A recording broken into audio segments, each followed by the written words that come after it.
Welcome the anointed ones. When the masks fall, the truth doesn't whisper, it roars. Chosen ones, let me tell you something that will shake you. Studies show that the average human lies multiple times a day. But what happens when those lies aren't harmless, when they're carefully crafted agendas built against your very destiny? Here's the twist. God doesn't just observe, he exposes. And when he exposes, it isn't in slow motion. It's in high-definition clarity that leaves no room for denial. For years, they thought they were slick operators running a chess game behind the scenes. In their minds, you were the pawn, the easy piece to sacrifice. But what they didn't calculate is that heaven was watching every sneaky move, every whispered plan, every backroom conversation. And now, the game board has flipped. Their secret strategies have turned into public spectacles, and the very traps they set for you are now their own embarrassing documentaries.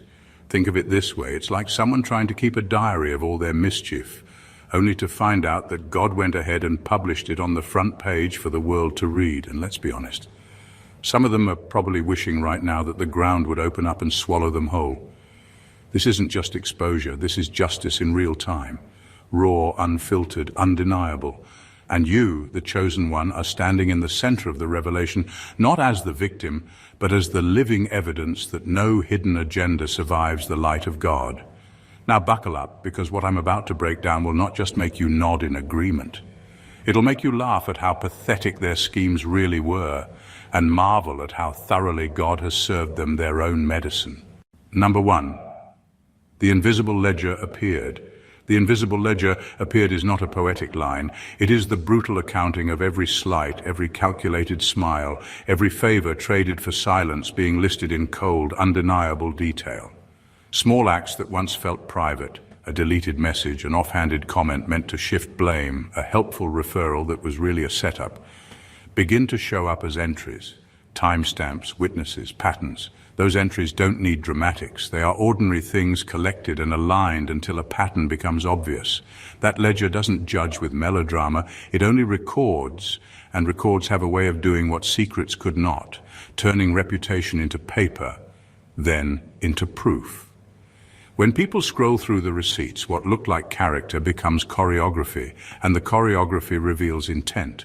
The ledger is merciless because it doesn't rely on feelings. It relies on evidence, messages, bank transfers, meeting notes, contradicted statements, silent absences when you needed help. Each line is small on its own, but together they outline a strategy. That strategy is what changes history, because history prefers documents over rumors.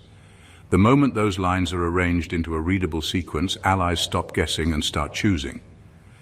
The ledger forces conversations that were always avoided because it replaces opinion with trace. The exposed ledger also has an odd effect on the exposed panic. People who once felt secure because their machinations were buried now realize that security was an illusion built on messy human details. Panic leads to mistakes, and mistakes make the ledger more complete. Attempts to rewrite entries create contradictions that become new entries. The more they try to tidy up, the more the ledger fills itself. For you, the chosen one, the ledger is a vindication engine. Your truth does not need to be loud, it needs to be consistent, and the ledger rewards consistency. Your ordinary actions, steady honesty, predictable boundaries, clear records of your own, become the contrast that highlights their irregularities. In the days after the ledger appears, institutions and communities that once tolerated covert games are suddenly dealing with transparent data. Rules are enforced, privileges revoked, apologies issued that no longer taste sincere. The ledger doesn't seek revenge, it demands accountability. That demand reshapes relationships and reallocates power. The invisible accounting is simply the universe insisting on balance, but done in a way that cannot be ignored. Methodically, evidentially, and finally. Number 2, their stories began to unravel into evidence. Their stories began to unravel into evidence the moment truth refused to stay buried. For a long time, they were confident that their version of events would stick. They carefully rehearsed the lies, cut out the inconvenient details, and leaned on their alliances to keep the story airtight. But stories have a fragile quality. They need maintenance, repetition, and silence to survive. Once a single contradiction slips through, the entire structure starts to sag under its own weight. What once sounded polished begins to sound rehearsed. What once convinced others starts raising suspicion. Every repeated line becomes less persuasive and more incriminating. The unraveling doesn't happen in one dramatic collapse. It happens piece by piece. A forgotten message surfaces. A timeline doesn't match. An alibi is broken by a casual witness who didn't even know they were holding critical information. Suddenly the story no longer stands alone. It requires patches, corrections, and adjustments. Those patches don't make the story stronger. They make it look desperate. The more energy poured into defending it, the more obvious it becomes that something is wrong. A lie can only survive when it is simple. The moment it grows complicated, the truth starts peeking through the seams. For you, the unraveling is both painful and liberating. Painful because you realize just how much effort went into scripting your downfall. Liberating because those efforts are collapsing without you needing to force it. The stories that painted you as unreliable, weak, or unworthy begin to serve as evidence of the speaker's own intent. Every word used to attack you is now a thread being pulled out of the fabric they sewed. What was once presented as your shame is now their documented strategy. This transformation of story into evidence is irreversible. Once a lie is exposed, it cannot be repaired to its former strength. Even if people try to cling to it, the seed of doubt has already been planted. Their confidence disappears, their credibility crumbles, and the audience that once believed them becomes cautious.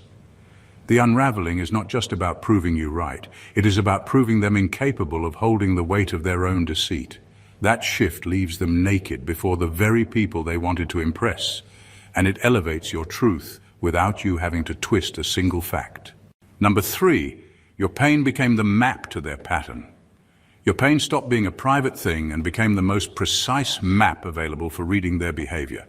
Each wound, each snapped promise, each moment you were sidelined lines up with other similar moments until what looked like random cruelty starts to show a design.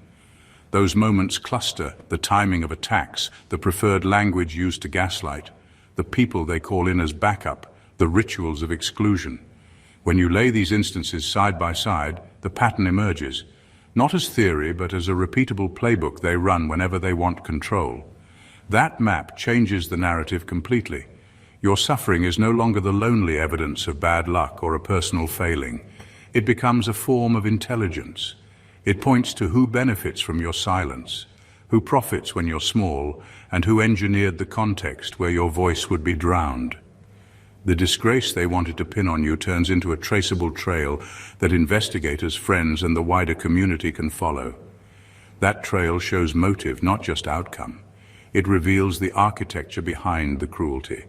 Coordination over coincidence, strategy over spontaneity. Because your pain is chronological data, it also allows verification. Independent accounts begin to mirror each other. Small details that once seemed trivial suddenly match up across different settings. What looked like one isolated incident becomes a series that proves intent. The people who followed their pattern for years are exposed not by one loud accusation, but by multiple quiet confirmations. That accumulation makes denial harder and deniability vanish. The shift in how people read events forces practical responses. Where before there were apologies with no change, now there are calls for structural reform, checks put in place to prevent the same pattern repeating, and relationships re-evaluated on the basis of demonstrated behavior rather than charisma or position. Your pain becomes a preventative manual for others. It teaches boundaries, where to push back, who to distance from, what questions to ask before trusting. On a personal level, this mapping turns your trauma into power. You become less reactive and more strategic because you've been given the blueprint of how they operate. You can anticipate moves, safeguard against recurring traps, and name the pattern out loud so it can't be dressed up again. In that way, your scars do more than mark what happened. They instruct the future. They make sure the next person won't walk the same map blindfolded. Number 4, karma stopped being a concept and began to be a mechanism. Karma stopped being a concept and began to be a mechanism when consequences moved from whispered threats to visible systems that actually change outcomes. This is not some mystical payoff, it's concrete. Contracts pulled, access revoked, privileges publicly stripped. Those who treated influence like an untouchable currency suddenly find that the banks are closing accounts and auditors are asking questions. When favors are recalled, it's not just social discomfort. It's the removal of practical supports. Introductions disappear. Endorsements are walked back. Sponsorships evaporate. That withdrawal is strategic and surgical. It's designed to cut off the oxygen their schemes depended on. People who built careers on invisible pipelines learn quickly that influence needs maintenance. Once institutions begin to enforce rules, the hidden scaffolding that held corrupt behavior collapses. Boards that once rubber-stamped decisions start demanding documentation. Contracts that were whispered about at fancy dinners end up being read under lights. The structural fallout is what terrifies them the most.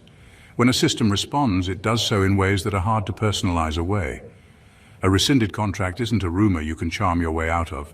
It's money and status removed in broad daylight. This mechanized karma also forces accountability beyond the individual.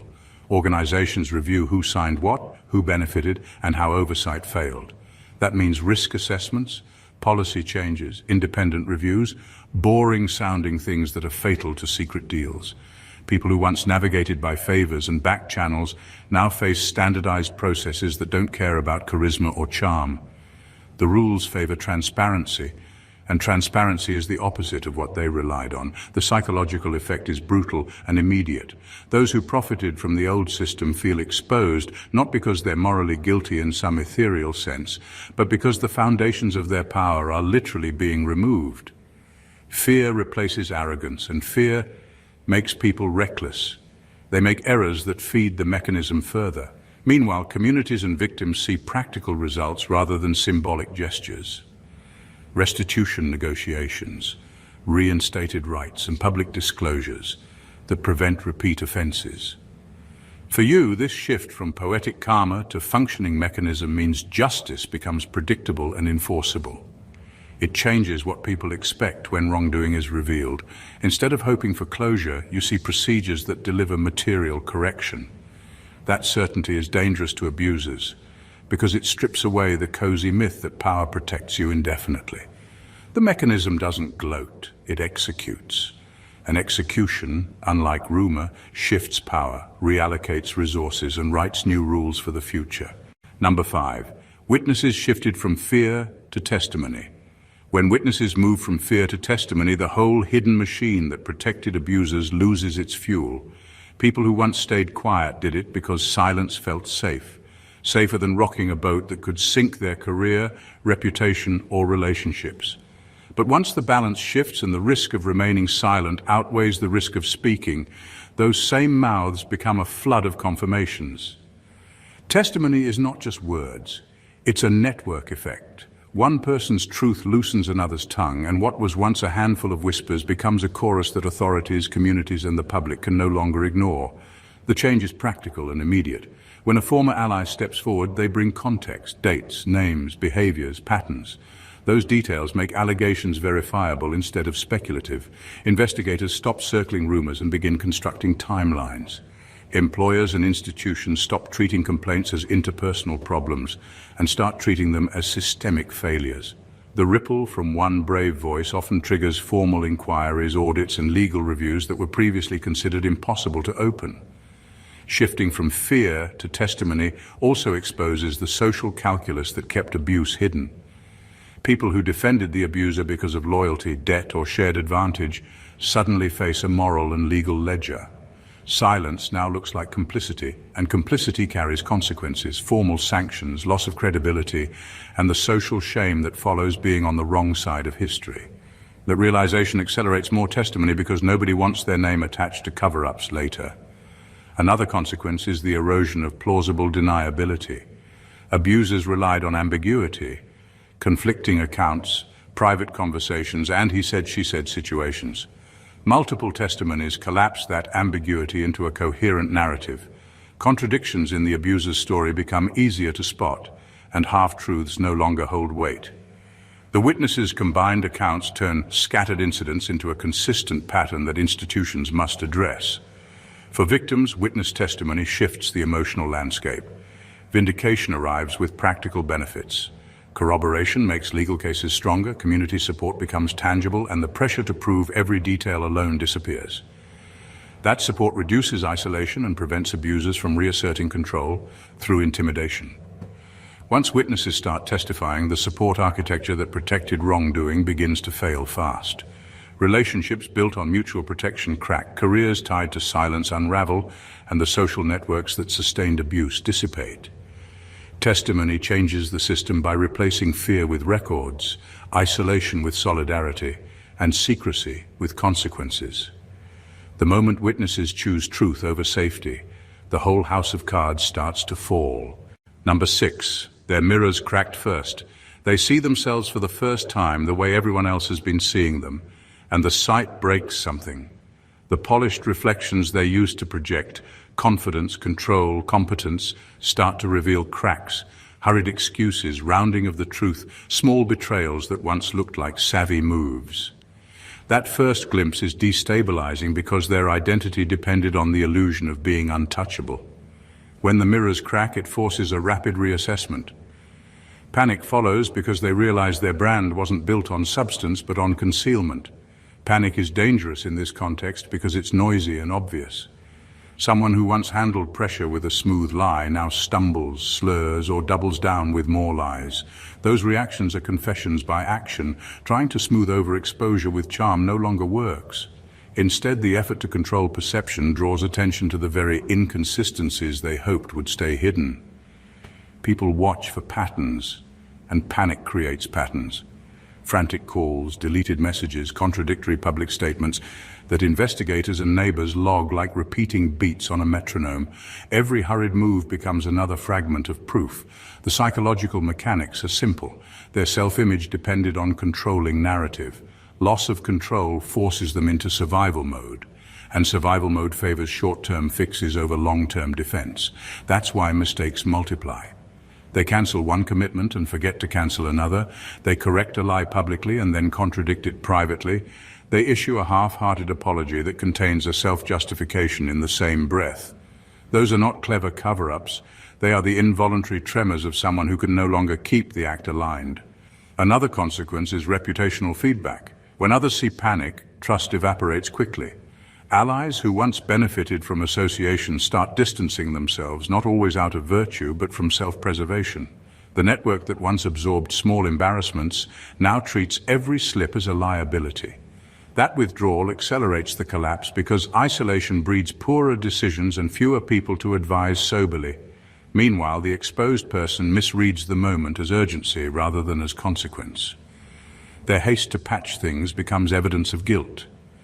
Attempts to reframe the narrative invite scrutiny because people naturally compare the old polish with the new panic and notice the differences. The mirrors cracked first because image control was always the fragile layer over a weak core. When that layer breaks, what remains is the raw pattern of behavior, and panic makes that pattern unmistakable. Number 7. You became the uncomfortable moral standard. You became the uncomfortable moral standard the moment your consistency exposed the gap between their words and their reality. They relied on appearances, speeches, gestures, public devotion, and scripted kindness to set themselves up as the moral compass in the room. But while they were curating an image, you were simply living. You didn't have to stage your choices. Your integrity showed up in small, repeated actions. How you handled conflict, how you kept your word, how you refused to trade truth for temporary advantage. That quiet authenticity has now become the measuring rod against which their performances look shallow. This dynamic is not about perfection, it's about credibility. They crafted reputations on borrowed virtue, but reputations without roots can't survive scrutiny. The more people compare your steady record with their curated facade, the more the contrast embarrasses them. Their inability to live up to the very standards they imposed on others creates a deep discomfort. That discomfort is magnified in public, where authority relies on recognition. They can no longer posture as the righteous one without someone recalling how you handled the same situation with more honesty and less noise. The shame doesn't come because you exposed them directly. It comes because your life makes exposure automatic. Their authority wilts when integrity becomes the standard. because integrity doesn't need applause or validation. It just holds. And while they can mimic rituals of goodness, they can't fake the fruit of it. Trust that grows naturally, respect that isn't demanded but offered freely, and loyalty that comes without coercion. These are things your presence creates, and they can't replicate them no matter how hard they perform. The public effect is destabilizing. Crowds once conditioned to respect the loudest voice start recognizing the quiet consistency in you as the true benchmark. That shift takes power away from people who depended on pageantry. The more they try to reassert themselves with louder declarations or forced displays of morality, the more hollow they appear beside you. It's not that you set out to compete. It's that your authenticity redefines what leadership, faith, or righteousness looks like in real time. And that's why you've become their discomfort. You are not just someone who survived their schemes. You're the walking contradiction to everything they built. You reveal by existing what they failed to embody by pretending. That silent but steady exposure is a shame they can't shake, because the standard you represent isn't up for negotiation. Number 8, power rebalanced, not replaced. Power rebalanced, not replaced, means the story doesn't end with one group falling and another taking their spot. That would only recycle the same old cycle of dominance, just with different names attached. What actually happens is more profound. The entire framework for who gets to speak, who gets heard, and who sets the narrative shifts. The privilege of controlling perception no longer belongs to a few smooth operators who bend truth to their advantage. Instead, reality begins to be defined by structures of accountability that don't bend as easily.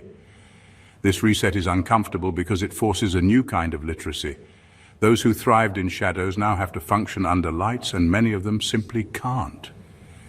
They were never good at substance, only at strategy. When transparent rules become the measure, strategy alone is no longer enough. They need consistency, credibility, and verifiable proof. Without it, their positions at the table don't just shrink, they vanish. The seats don't stay empty either. They're filled by voices who can function under scrutiny, who are able to withstand being fact-checked and still stand tall. That's what makes this moment different. It's not about replacing one manipulative figure with another. It's about changing the environment so manipulation itself doesn't thrive anymore. Systems evolve, whether in families, institutions, or communities, and they stop rewarding silence, favoritism, or half-truths. They start rewarding transparency, reliability, and results that can be confirmed rather than claimed. The rules of engagement change, and suddenly the old tricks feel outdated and even laughable. For the chosen ones, this shift is vindication with permanence. Instead of waiting for the next storm of lies or the next cycle of sabotage, you find that the playing field itself is different. It no longer bends against you by default. The people who try to define you with distortions lose their grip because reality isn't theirs to script anymore. That power redistribution forces everyone to show their receipts, not just their rehearsed personas. The most unsettling part for those who once held sway is this: the door doesn't reopen for them. Once credibility collapses in a transparent system, it doesn't come back through charm or intimidation. It is gone for good. And that permanence means this reset isn't just your win. It's a restructuring of power that ensures fairness outlives the moment. Number 9. Their alliances began to fracture by interest, not loyalty. Their alliances began to fracture by interest, not loyalty, because exposure always tests the glue that holds relationships together. Many of the people who stood shoulder to shoulder with them weren't bound by shared values, but by shared benefits. They moved as a unit only because there was something to gain: influence, access, money, protection, or the illusion of power. Once the hidden agendas came into the light, that bond weakened instantly. The question each ally began asking wasn't, do I believe in this person, but is it still safe or useful for me to stand with them? That shift is lethal to false alliances. When interest is the binding agent, it evaporates as soon as the cost of association rises. Nobody wants to go down with a sinking ship, and the ship sinks fastest when reputations are on trial. People who once defended them passionately start softening their language, distancing themselves, or even denying they were ever close. These cracks are not subtle, they're loud. The same voices that used to echo their lies suddenly fall silent, or worse, flip sides to save themselves. The beauty of this fracture is that it exposes truth in ways no argument ever could. You no longer have to guess who was genuinely for you and who was there for convenience. The unraveling separates wheat from chaff without you lifting a finger. Those who stood with them out of loyalty disappear quickly, while those who stood with you out of truth remain unshaken. It's a purification process. Only what is real survives. The collapse of these alliances also leaves them vulnerable in ways they never anticipated. They were used to being insulated. If one person faltered, another would cover. But when self-preservation takes over, nobody covers anyone. Each person scrambles for their own survival, often exposing more secrets in the process. The alliance becomes a liability instead of a strength, a circle of suspects instead of a wall of protection. For you, the chosen one, this moment brings clarity and release. You are no longer battling a crowd, you are watching a crowd battle itself. The masks fall not just from individuals, but from the entire network. What remains visible is who was truly aligned with you by principle, not by profit, and that kind of clarity is priceless because it means you never have to wonder again. Number 10. The legal and spiritual streams converged. When the legal and spiritual streams converged, accountability stopped being a private ache and became a public protocol. For years, people who harmed you could hide behind spiritual language, invoking forgiveness, destiny, or divine timing, to deflect responsibility and delay consequences. That space allowed abuse to be framed as mystery or fate, and it let systems of power shrug off basic demands for fairness. Once legal processes and spiritual clarity began to align, those defenses collapsed because two different logics started pointing at the same conclusion. Misconduct had real-world costs, and moral clarity demanded repair. This convergence changes how outcomes are decided. Legal mechanisms add enforceable remedies. Contracts can be cancelled, settlements negotiated, testimony recorded under oath, while spiritual reckoning brings community judgment, restorative practices, and moral accountability that law alone doesn't create. Together they form a two-track system that narrows escape routes.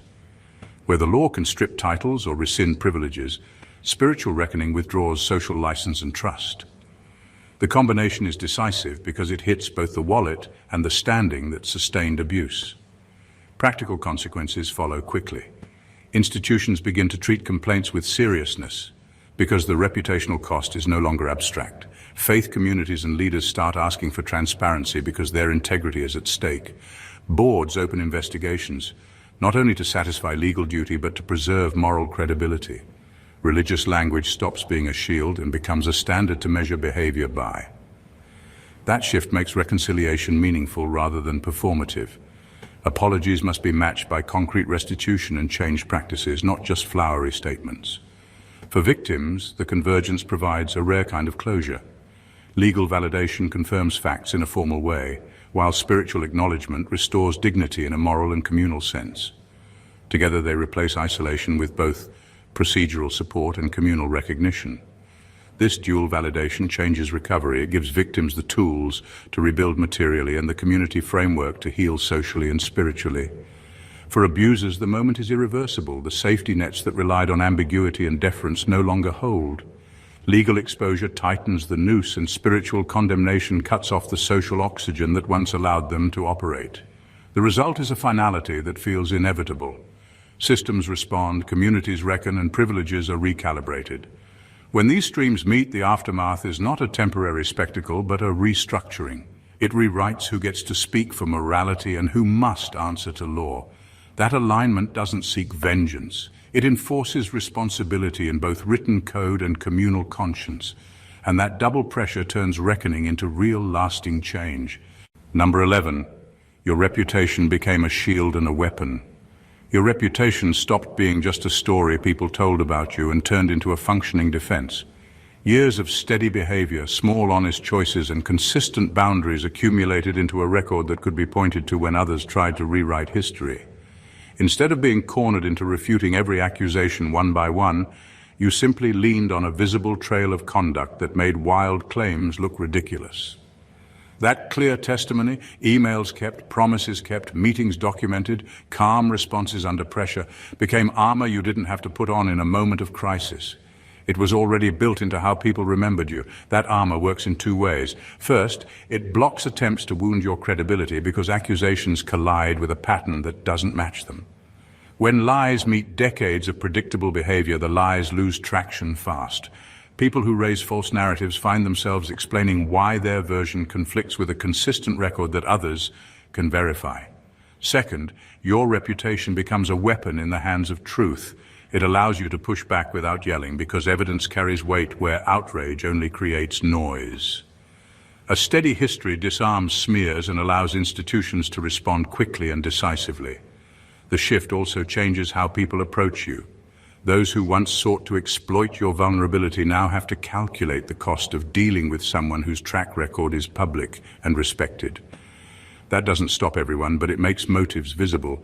People who come close with unclear intentions are easier to read because their behavior will either match or clash with the standards you live by. When someone's moves don't line up with your history, it shows up quickly and you can act before damage takes root. In that sense, reputation becomes a gatekeeper, not cruelly exclusionary, but practical and protective. There's a subtle social effect too. Allies and bystanders tend to rally faster around someone with a credible past. Support shifts from being emotional to being procedural, because institutions prefer to back people whose reputation is verifiable. That backing changes power dynamics. Your history invites others to trust in processes that protect you rather than leaving everything to personality contests. Finally, this reputation-turned armor flips the script on predators. They used to rely on ambiguity to manipulate. Now ambiguity works against them. Your consistent life makes uncertainty the enemy of their schemes. The end result is quiet but powerful. Your reputation doesn't just keep you safe. It reshapes how people behave toward you, exposes true motives, and turns credibility into both shield and strategic advantage. Number 12, silence was replaced by public accountability rituals. When silence no longer works, society replaces it with rituals of accountability. What used to be whispered about in private now unfolds in spaces where receipts, statements, and testimonies leave permanent marks. A forced apology in public isn't just about words. It's about stripping away the protective shield of secrecy. Suddenly, people who once laughed at consequences have to face processes that measure their actions, document the damage, and demand repayment. It's no longer enough to move on or keep the peace. The wrongs have to be formally acknowledged. These rituals don't emerge by accident. They show up because silence failed too many times. Every closed-door compromise that buried the truth created pent-up tension, and eventually that pressure forces systems to create visible responses. Evidence is displayed, confessions are written down, statements are read aloud. These steps may feel dramatic, but their weight is structural. They transform what used to be opinion into documented fact. Once it's written, filed, or recorded, there is no easy retreat. For those who once relied on charm, charisma, or manipulation, these accountability rituals feel like cages. They can't smile their way out or privately convince someone to let things slide. The process itself demands completion. The apology must be delivered. The evidence must be reviewed. The corrective action must be taken. This structure removes room for excuses and forces the abuser into a role they can't control, a subject of scrutiny rather than the author of their own spin. Another shift happens socially. Rituals make accountability communal. Where silence kept victims isolated, these public processes gather witnesses. Once an apology is issued in front of a crowd or evidence is displayed online, the community becomes the custodian of the truth. That makes backsliding harder. The crowd remembers. The record remains searchable. What was once hidden in private memory is now guarded by collective knowledge. And that collective knowledge is powerful. It changes incentives. Those who once looked the other way now calculate differently because ignoring a documented process means siding against proof. Being complicit suddenly costs more than it pays. Abusers find that the very stage they once dominated now works against them. The result is not just punishment, it's transformation. By replacing silence with ritualized accountability, systems train communities to recognize harm and demand repair automatically. This shift strips exploitation of its favorite disguise, secrecy, and ensures that the performance of justice becomes a structural barrier against repeat offenses. Number 13, freedom emerged as a side effect, not a goal. Freedom came in a way you never expected. Not as a prize handed to you, not even as something you were actively chasing, but as a natural consequence of everything collapsing around those who tried to control you. You weren't running after liberty. You were just trying to keep your head above water, to live without betraying yourself. That was the focus: honesty, survival, and holding on to the smallest thread of dignity while navigating through systems stacked against you. And then, almost quietly, freedom showed up. It wasn't a dramatic breakthrough moment. It wasn't about fireworks or someone declaring you free. Instead, it was the slow erosion of the structures that kept you boxed in. The lies lost credibility, the alliances holding them together fractured, and the endless manipulations became too exhausting for their own architects to maintain. What once seemed like a fortress turned out to be more like rotting scaffolding, sturdy looking from the outside but collapsing the moment truth started shaking its foundations. And in that collapse you discovered you had space to breathe. That space was freedom. What makes this kind of freedom different is that it isn't theoretical, it's practical. You don't celebrate it by making big speeches about liberty, you live it in small daily choices. You no longer have to check over your shoulder before speaking truth. You don't spend hours rehearsing defenses against accusations that never fit your character in the first place. You aren't performing to meet shifting demands of those who secretly resented your existence. That invisible weight lifted, and in its absence you realized you'd been carrying chains you didn't even recognize as chains. And here's the irony. Freedom was their nightmare, not yours. The ones who tried to orchestrate your boundaries assumed that keeping you tied up was necessary to preserve their advantage. When those ties broke, it wasn't just that you were freer, it's that they lost their grip. What they thought was control turned out to be dependency. Your survival without compromise exposed how fragile their power really was. So freedom wasn't the finish line you aimed for, it was the unintended side effect of exposure. The chains didn't snap because you yanked them, they fell apart because they were already rusting under the weight of truth. And now you walk lighter, not because you set out to win freedom, but because truth bulldozed the machinery that once kept you trapped. Number 14, a new precedent was established not for you alone. When exposure happens at the level you endured, it doesn't just resolve your story, it rewrites the conditions for everyone who comes after. That's the hidden power of precedent. It transforms a private battle into a public reference point, a benchmark against which future actions will be measured. Suddenly, it's not only about your vindication, it's about creating a record that predators and opportunists will have to weigh before they even think of trying the same tricks again. This kind of precedent is stronger than a single punishment. Punishment addresses one wrongdoer. Precedent shapes the decisions of countless potential wrongdoers. It becomes a living deterrent, a line in the sand, drawn by the exposure itself. The message is unmistakable. This is what happens when you cross these lines. And once that message is written into social memory, it can't be easily erased. What makes precedent powerful is that it multiplies over time. Institutions, communities, and even individuals look back at outcomes to decide their next moves.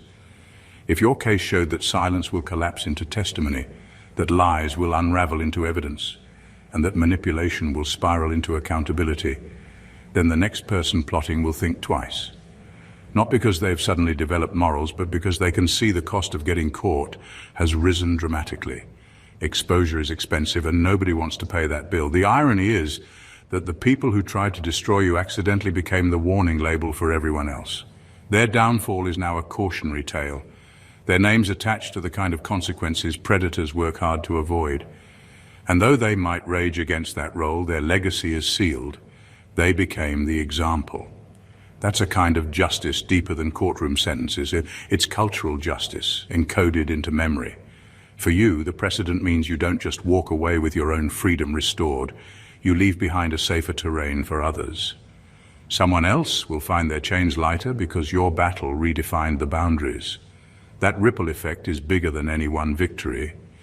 It's the system itself evolving, learning from exposure, and refusing to go back to the days when silence and charm could cover corruption. In the end, your story doesn't just close a chapter, it opens a new rulebook, and that rulebook will outlive every personality involved, making your reckoning not just personal triumph but structural change. The story of exposure, reckoning, and transformation is not just your story. It is a blueprint for how truth and integrity ultimately dismantle deception. Every hidden agenda, every false alliance, every whispered lie has been revealed, measured, and held accountable. The lies that were meant to bind you have unraveled, the manipulations designed to control you have fractured, and the power once wielded against you has been redistributed in ways that favor transparency and justice. Your integrity has become the standard that others are measured against, your scars the map that exposes patterns, and your consistent life the shield that protects while also revealing true motives. This isn't about vengeance, it's about inevitability. Systems react, structures adjust, and communities recalibrate when lies collide with evidence and when silence is replaced by accountability. Karma becomes a mechanism. Alliances fracture under the weight of exposure, and those who once sought to manipulate now find themselves exposed and panicked. Your survival and honesty have created more than personal vindication. They've established a precedent that protects the future, deterring predators and reshaping the rules for what will be tolerated going forward. Freedom emerges not as a goal, but as a natural consequence of truth taking its course. What once seemed like chaos or punishment is revealed as the divine orchestration of justice, measured, inevitable, and permanent. Your reputation, your testimony, and your unwavering moral standard have turned into tools that shield you, wield power, and redefine authority. The world has been forced to acknowledge reality on your terms, and in doing so, your story has become a template for structural change. This is the full scope of exposure. It humbles the arrogant, protects the innocent, and rewrites the game for everyone who comes next. You didn't just survive schemes and deceit, you turned them into a masterclass of accountability, power rebalancing, and inevitable truth. The impact doesn't end with you, it echoes far beyond, leaving behind a system where manipulation falters and integrity prevails. You are living proof that honesty, resilience, and courage don't just survive adversity, they redefine the rules entirely. If this breakdown resonated with you, make sure to hit that subscribe button and join the community of chosen ones uncovering truth and reclaiming power. Smash the like button if you feel the impact of exposure and accountability. Drop a comment below to share your thoughts or experiences. Your voice matters and could inspire someone else. And don't forget to share this video with anyone who needs to see that integrity, truth, and courage always leave a mark. Every click helps spread the revelation, and together we keep rewriting the rules. God bless you.